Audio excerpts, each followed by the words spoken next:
Mark, New Hampshire 4-H Science Guy. I'm here with your steampunk invention tip of the day.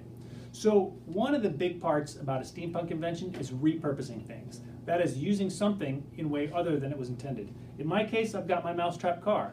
I'm not going to enter in the mousetrap car challenge because I lost a wheel. But while I've got it up here on blocks, I might as well make good use of this mousetrap engine here. So what I've got going on is I've got potential energy in this spring which is wound up tight. That energy is going to transfer to this lever, which is going to pull on a string, which is going to turn this wheel and axle.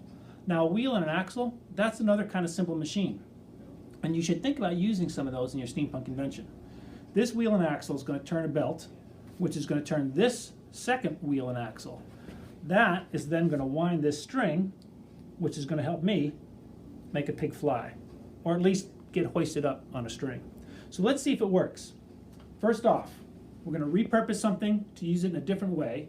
Then we're going to use a wheel and an axle, or two wheel and axle setups to hoist my pig. So let's see what happens. Okay. Up she goes. How about that?